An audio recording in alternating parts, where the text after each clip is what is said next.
जय श्री कृष्णा, राधे राधे। कैसे हैं आप सब लोग? उम्मीद करती हूँ सब अच्छे होंगे। आई हूँ एक छोटी सी स्टोरी के साथ आपके सामने। कहते हैं कि जब हम बस में बैठते हैं और पीछे वाली सीट पे बैठते हैं तो धक्के बहुत ज़्यादा लगते हैं, और जब आगे वाली सीट पे बैठते हैं, आगे कहीं बैठते हैं, जितना ही हम आगे आते आते जाते हैं उतने ही धक्के कम लगते हैं। कई बार तो हम सोचते हैं कि बस में जा रहे हैं तो पीछे वाली सीट पे ना बैठे, लेकिन फिर बैठना भी पड़ता है कई बार, तो धक्के बहुत ज़्यादा लगते हैं। इसलिए हम कोशिश करते हैं कि आगे सीट मिल जाए ताकि आगे आराम से बैठा जाए। और ड्राइवर की जो सीट होती है, उस सीट के जितना हम पास होते हैं उतने ही धक्के कम लगते हैं। और ड्राइवर की सीट से जितना ही ज़्यादा अंतर होता है हमारी सीट का, तो धक्के ज़्यादा लगते हैं। तो जितना अंतर ज़्यादा उतने धक्के ज़्यादा, और जितना अंतर कम उतने धक्के कम। तो ऐसे ही हम परमात्मा से जितना अंतर ज़्यादा रखते हैं, दूर रहते हैं परमात्मा से हम, उतने ही हम परेशान होते हैं। क्योंकि परमात्मा के बिना कुछ नहीं है, जीवन नहीं है हमारा। परमात्मा ही सब कुछ है, क्योंकि उनके बिना पत्ता नहीं हिलता। फिर हम परमात्मा से दूर क्यों हैं? क्यों हैं हम परमात्मा से दूर? क्यों नहीं हम उनका ध्यान करते? क्यों नहीं हम उन्हें याद करते? पूरा दिन आप काम में लगे रहो, करते रहोगे, काम करते रहोगे, आपको याद नहीं आएगी कि परमात्मा भी है, जो हमारे अंदर ही है, जो हमारे हाथ पैर चला रहा है, जो हमारा, हम जो काम कर रहे हैं कैसे कर रहे हैं। हमने कभी नहीं सोचा पूरा दिन काम करते रहेंगे, भगवान का नाम लेने का टाइम नहीं मिलेगा। तो इसलिए कहते हैं कि जितना अंतर ज़्यादा उतनी परेशानियां ज़्यादा, और जितना अंतर कम, जितना हम अंतर कम करेंगे उस परम पिता परमात्मा से, उतने ही हम सुखी रहेंगे। फिर सब कहते हैं कि दुख क्यों आते हैं? अगर हम परमात्मा के इतने पास हैं, हम इतनी पाठ पूजा करते हैं, फिर भी दुख आते हैं। लेकिन आपके दुख चले भी तो जाते हैं ना, है ना? आप पाठ पूजा करते हो, परमात्मा का नाम लेते हो, चलो मैं मानती हूँ कि दुख सुख आते ही रहते हैं, सबके जीवन में है। कोई ऐसा इंसान नहीं है जिसके जीवन में दुख और सुख ना हो। दोनों चीज़ें बनाई हैं परमात्मा ने। अगर सुख के आप अधिकारी हो, सुख आप चाहते हो, तो दुख भी आएगा, आएगा ना। जैसे दिन होता है ना, फिर रात हो जाती है, रात भी आपको सहनी पड़ती है ना। अगर रात ना हो तो दिन रात ही इंसान काम करता रहे। परमात्मा ने रात बनाई है जिसमें हम सुख का अनुभव करते हैं, सोते हैं, सो जाते हैं, सोने के बाद हमें सुख का अनुभव होता है ना। और जब नींद आती है तो क्या होता है? सोचता है इंसान, छोड़ो अब कुछ नहीं करना, अब थक गए, बस अब सो जाएंगे। ऐसा ही होता है ना। और हम सो जाते हैं सारे काम छोड़ के, कोई बात नहीं, कल सुबह कर लेंगे। बनाई है ना रात परमात्मा ने, किसके लिए बनाई है? हमारे लिए। दिन किसके लिए बनाया है? वो भी हमारे लिए, है ना। दिन होगा तो हम काम करेंगे सारे। कोई काम पे जा रहा है, कोई ऑफिस जा रहा है, कोई घर में खाना बना रहा है, सब अपने अपने काम में लग जाते हैं। फिर हम भूल जाते हैं कि परमात्मा भी है जो हमें चला रहा है। परमात्मा के बिना एक उंगली आप नहीं हिला सकते। हिला सकते हो? नहीं ना, मुश्किल। वो परमात्मा अगर ना चाहे तो हम एक उंगली नहीं हिला सकते, हम बात नहीं कर सकते। कर रहे हैं ना, अब मैं बोल रही हूँ, बात कर रही हूँ। परमात्मा चाहता है कि मैं बात करूँ तो मैं कर रही हूँ। अगर वो चाहे कि बस सुनीता अब नहीं बोलना, तो मैं नहीं बोल पाऊंगी। मानते हो ना इस बात को? परमात्मा से ज़्यादा अंतर ना रखो, परमात्मा के पास रहो। जितने पास रहोगे उतने सुखी रहोगे। दुख सुख तो आएंगे, लेकिन उनका आभास नहीं होगा। दुख का आभास नहीं होगा, आएगा, चला जाएगा, तुम्हें पता भी नहीं चलेगा। तुम कहोगे लो दुख आया तो था चला गया, ये क्या कम है? जो हमारी किस्मत में दुख लिखे हैं वो तो आएंगे ना। जो हमारे भाग्य का लिखा है वो कहाँ जाएगा? वो तो आना ही है। कहते हैं ना, जोड़ियां ऊपर से बन के आती हैं। सब कुछ ऊपर से बन के आता है। जो भगवान ने बनाया है वही चलेगा, हमारी मर्जी नहीं चलेगी यहाँ।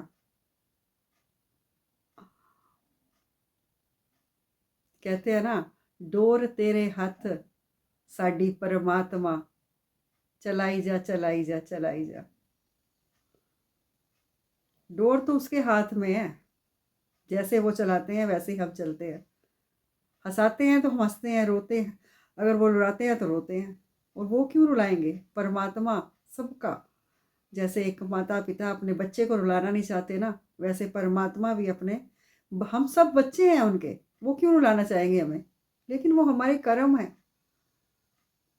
जो हम कर्म हमने किए हुए हैं, जो करके आए हैं। किसी को नहीं पता पिछले जन्म में हम क्या करके आए हैं, तो वो हमें भोगने तो हैं ही। कोई रो के भोग लेता है, कोई हंस के, कोई परमात्मा का नाम लेके भोग लेता है, पता भी नहीं चलता, निकल जाता टाइम। उस वक्त तो दुख लगता है बहुत, लेकिन वक्त निकल जाता है। इंसान सोचता है कि करा होगा कुछ हमने बुरा, जो हमारे साथ हुआ ऐसा। परमात्मा के नाम में बहुत शक्ति है, बहुत शक्ति है। उसके सिवाय कोई है भी नहीं इस दुनिया में। वो है तो सब है। अगर उसका साथ है तो सब साथ हैं, अगर उसका साथ नहीं है कोई नहीं। और उस परमात्मा का साथ बना रहे बस, वो हमारा हाथ ना छोड़े। सारी दुनिया चली जाए कोई बात नहीं, लेकिन परमात्मा का हाथ होना बहुत जरूरी। परमात्मा का हमारे सिर के ऊपर हाथ होना बहुत जरूरी है।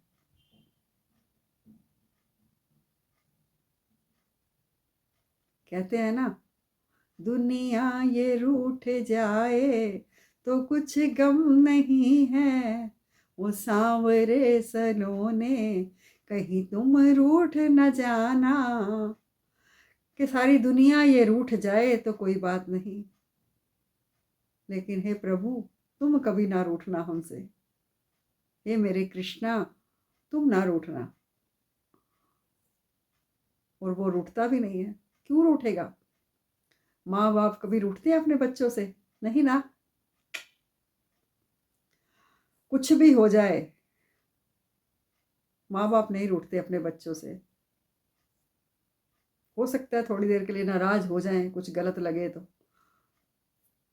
लेकिन फिर वैसे ही हो जाएंगे।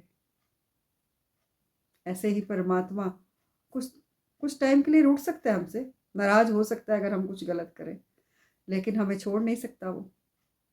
परमात्मा किसी को नहीं छोड़ता।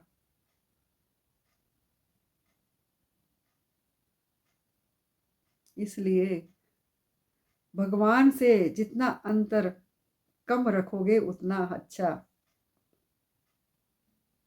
अंतर बिल्कुल कम, पास रहो परमात्मा के, कितने पास।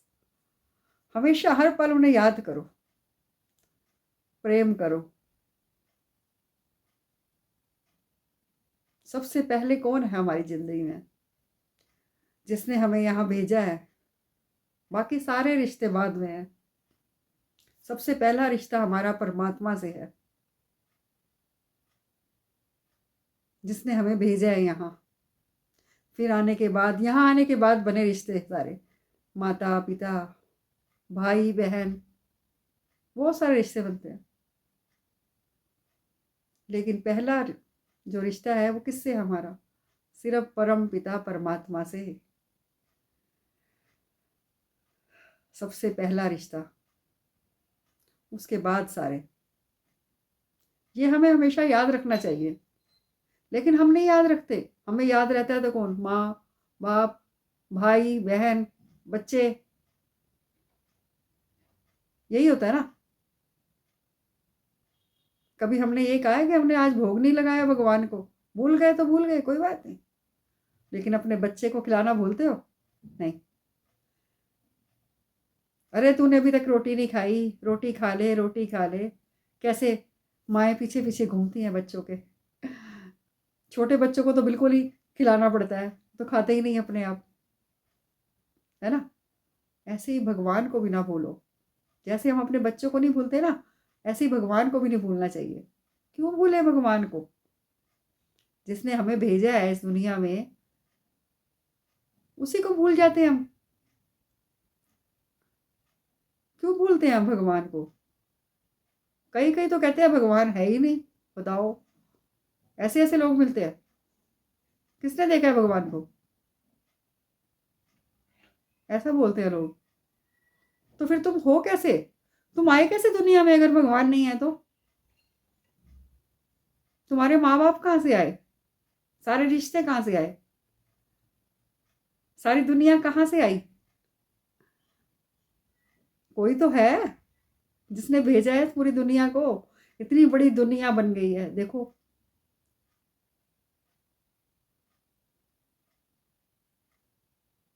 कितनी बड़ी दुनिया है, किसी की शक्ल किसी से नहीं मिलती। इतना ही सोचो कि किसी की शक्ल किसी से नहीं मिलती, सबकी शक्लें अलग। कोई कोई ऐसा होता है कि अरे तुम्हें हमने देखा है, हमने तुम्हें देखा था वहां तुम रहते हो। नहीं, हम कहेंगे नहीं हमने तो नहीं, हम तो वो नहीं है। अच्छा अच्छा, थोड़ी बहुत शक्ल मिलती होगी, थोड़ी बहुत, सेम टू सेम नहीं। हाँ, कोई जुड़वा भाई भाई आ जाए या दो लड़कियां जुड़वा हो जाए तो कई बार उनकी शक्ल मिलती होती है, फिर भी कुछ ना कुछ फर्क होगा दोनों में। फिर भी कहते हैं परमात्मा नहीं है, भगवान नहीं है। कहाँ है भगवान, किसने देखा भगवान को। कैसे दिखाएं हम भगवान को। भगवान को देखने की नहीं, महसूस करो। तुम्हारे अंदर कौन बोल रहा है, ये महसूस करो। भगवान नहीं तो कौन बोल रहा है, अंदर कौन है। क्या अंदर कुछ लगा रखा है क्या हमने, जहां से आवाज आती है। कहाँ से आवाज आ रही है ये, कौन बोल रहा है हमारे अंदर। कोई तो बोलता होगा, अंदर कोई है क्या हमारे जो बोलता है। जैसे वो रबड़ की गुड़िया होती है, उसके अंदर पी पी की आवाज आती है, उसमें वो लगा देते हैं अंदर, या कुछ बोलने वाला वो लगा देते हैं, बटन लगा देते हैं, वो दबा दो तो वो बोलने लगता है। ऐसा भी कुछ नहीं है हमारे अंदर तो फिर कौन बोलता है। किसी से मेरी बहुत बहस हो गई, मुझे कह रहे तुमने भगवान को देखा है। मैंने कहा हाँ देखा है। कह रहे कौन है भगवान। मैं कहा तुम्हारे अंदर कौन बोल रहा है। कह रहे मैं बोल रहा हूँ। मैं कहा मैं कैसे, मतलब कैसे बोल रहे हो आप। और वो बड़ा हैरान हो गया, कह रहे मैं बोल रहा हूँ ना, अपने होठों से बोल रहा हूँ, देखो आपको आवाज नहीं आ रही। मैं क्या अंदर से कौन बोल रहा है, कहाँ से आवाज आ रही है, कुछ लगा हुआ है। कोई तो है जो हमारे अंदर से बोलता है, वही परमात्मा है।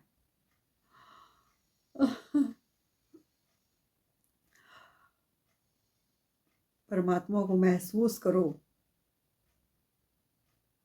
महसूस करने की चीज है हमारा परमात्मा। मैंने कहा अब आपको किस चीज में दिखाऊं, कौन सी ऐसी चीज दिखाऊं जिसमें कि परमात्मा नहीं है। कोई ऐसी चीज है ही नहीं इस दुनिया में। कह रहे मुझे नजर नहीं आता। मैं कहा तुम्हें नजर नहीं आता तो मैं कुछ नहीं कर सकती, मैं कुछ नहीं कर सकती, तुम्हें नजर नहीं आता तो। मैं कहा मुझे तो हर एक चीज में परमात्मा नजर आता है। कौन फल उगा रहा है, कौन सब्जियां उगा रहा है, कौन दालें बना रहा है, कहाँ से आटा आ रहा है जो तुम खाते हो, कहाँ से गेहूं उग जाती है। धरती में से एक दाना डालो हजारों दाने उगते हैं। कैसे, कौन उगा रहा है। एक दाना डाला था, आधी दुनिया रोटी खा रही है उससे। कौन उगा रहा है उसको, किसने बनाई है गेहूं, किसने बनाया आटा, किसने बनाई दाल, किसने बनाए चावल। कहाँ से खा रहे हो, इंसान ने बनाए क्या, कोई वैज्ञानिक बना रहा है। नहीं ना, ये सब परमात्मा ने तो दिया है कि मैं सबको भेज रहा हूँ अपने प्यारे बच्चों को। वो खाएंगे क्या, बनाएंगे क्या, खाएंगे क्या, सब कुछ भेजा ना। फल जो तुम खाते हो कहाँ से आते हैं, पेड़ कहाँ से आए। एक पेड़ में इतने पत्ते कि कोई गिन नहीं सकता, कहाँ से आए, कहाँ से आ रहे हैं पत्ते, कोई नहीं बताता। परमात्मा को महसूस करो, दूरी कम करो, परमात्मा के नज़दीक आओ, परमात्मा के पास आओ, तो महसूस होगा कि परमात्मा है। अब देखो लड्डू गोपाल हैं, लड्डू गोपाल में हमें कितना महसूस होता है कि ये इनको खाना खिलाना है, पानी पिलाना है, दूध पिलाना है, रोटी खिलानी है, हमें वो महसूस कराते हैं कि खिलाओ, लेकिन नहीं होता जिसे महसूस हो, वो क्या करे, वो क्या करे। परमात्मा तो हर एक चीज में है, कोई ऐसी दुनिया की चीज है ही नहीं जिसमें परमात्मा ना हो। जय श्री कृष्णा, राधे राधे।